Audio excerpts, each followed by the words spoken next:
Top 10 Classical Music Composers. Like Greek sculptures or Renaissance paintings, classical music has stood the test of time. Compositions that were written several centuries ago are being played at an equal, if not greater frequency today than when they were first performed. The most famous composers Mozart, Bach, and Beethoven have acquired an almost ubiquitous presence in the world. Even if you know next to nothing about these people, you certainly have heard their music. Rankings are inherently appealing, but they can also be contentious. As the biopic Amadeus illustrated so successfully, our justified but admittedly overbearing obsession with geniuses like Mozart has diverted attention away from other equally interesting musicians like the child prodigy's ill-fated rival Antonio Salieri or Saint Hildegard. The medieval abbess and polymath was known for her sacred monopsonies. They do not appear on this list, but deserve a listen just the same. So in this video, we will discuss the top 10 classical music composers. But before starting the video, be sure to smash the like button and subscribe to never miss out on any of our videos. The video is going to be amazing, so make sure you stick to the end. Number 10. Johannes Brahms. Brahms is routinely featured on concert programs. Because of this, the technicality of his compositions is often taken for granted, while their revolutionary aspects tend to go ignored. Listeners like to refer to his music as academic, but it could also be deeply personal. According to biographer Karl Geiringer, Brahms' String Sextet No. 2 can be read as a commemoration of his engagement to Agatha von Siebold, which Brahms broke off due to his insecurities. Number 9. Richard Wagner. The German composer Richard Wagner, 1813 to 1883, was fascinated by myths and legends.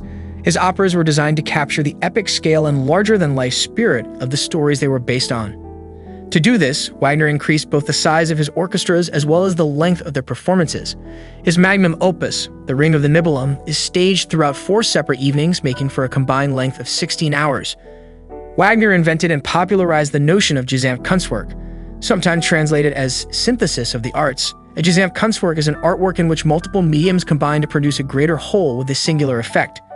To that end, Wagner's opera music used leitmotifs, melodic ideas associated with characters or objects. This way, both the music and the writing serve a narrative function. Number 8. Franz Schubert. Franz Schubert was born in Vienna in 1797 and died in 1828 at the age of 31 after contracting typhoid fever or possibly syphilis. The fact that he makes it this high on the list despite his early death is a testament to his talent as a composer. Schubert was natural, perhaps even more so than Mozart, composing technically complex and artistically mature melodies at an age when most other musicians are only just starting to grasp the basics of music theory. Schubert exclaimed the classical radio host Greg Whiteside was the first and the greatest songwriter in history. His 615 songs represent a flow of unaffected melody and dark undercurrents of the soul, without comparing the history of music. Perhaps the greatest compliment came from Beethoven, who, in his later years when struck by a fatal illness, said that Schubert possesses the divine fire and that he had his soul. Number 7. Pyotr Ilyich Tchaikovsky. The Russian composer Pyotr Ilyich Tchaikovsky, 1840 to 1893, garnered international renown for the ballads Swan Lake and The Nutcracker. In smaller circles, he is also remembered for the operette Eugene Onegin, based on Alexander Pushkin's novel of the same name. Tchaikovsky found success, although Russia had no system of music education. When he entered the St. Petersburg Conservatory in the early 1860s, the institution had only just opened its doors. Tchaikovsky's music resembles his personality. Both were delicate and highly sensitive. Feeling unexpected by other Russians for his interest in music and closeted homosexuality, the composer looked westward for inspiration. Caught between 2 different worlds, his music was criticized from both sides, and for a large portion of his career, he avoided conducting orchestras out of literal fear that his head might fall off his own body during performances. Number 6. Claude Debussy. Many regards French composer Claude Debussy, 1862 to 1918, as the first and most influential Impressionist composer. Debussy himself disliked the term and insisted that his work followed no rules other than his own plaisir or pleasure. Still, one can identify multiple similarities between his compositions and the visual arts movements to which they are habitually compared, including their spontaneity and frequent use of atonality. Compared to the methodical and highly polished compositions of Brahms or Wagner, Debussy's music seems to lack shape and form. The compositions sound almost unfinished, like loose sketches that have been partially erased. The notes are assembled not on sheets, but in the ears and brains of the listeners. The composer's use of harmony and texture, piano teacher Stephanie McCallum explains in The Conversation, recalls the light and color of Impressionist painting. Number 5. Frédéric Chopin. The legacy of Polish composer Frédéric Chopin, 1810 to 1849, is impressive for several reasons. In the 30 years that Chopin spent producing world-class music, he only performed publicly on 30 occasions. On top of that, he mostly restricted himself to exclusively the piano. His singular devotion to the keyboard paid off. More than any other musician, Chopin has demonstrated the sheer variety of feelings this instrument can evoke. The luminous textures and haunting melodies he used to express his thoughts added to the piano's sound and range of color shadings that no one before him had imagined were there. Number 4.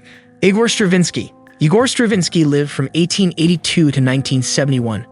Born in St. Petersburg, he later emigrated to France, followed by the United States. His father, a bass singer at the Mariinsky Theater, expected him to become a civil servant. Stravinsky briefly enrolled in law school, only to end up pursuing a career in music instead. He went on to compose ballets and operas, and went down in history as one of the most influential musicians of the 20th century. Number 3. Wolfgang Amadeus Mozart. Born into a musical family in Salzburg, Wolfgang Amadeus Mozart, 1756 to 1791, received two resources that come in handy when you want to become a great musician: access to extensive musical training and natural talent. Both he received from his parents, music instructor Leopold Mozart, and his wife, Anna Maria. A child prodigy, Mozart could read and write music before he turned 5, producing work on par with that of adult experts. Number 2. Ludwig van Beethoven.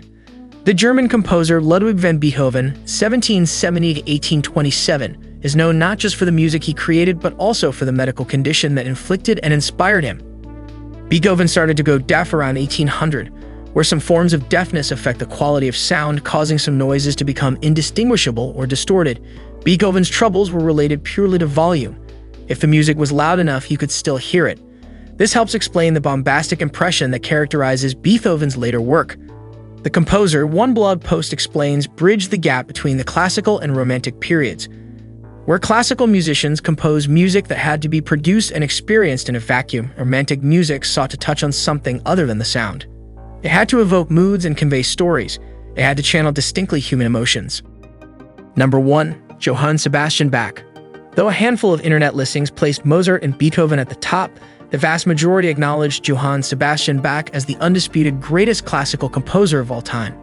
The German musician, who lived from 1685 to 1750, hailed from a family of professional musicians and spent much of his career playing for Protestant churches and royal courts in central Germany.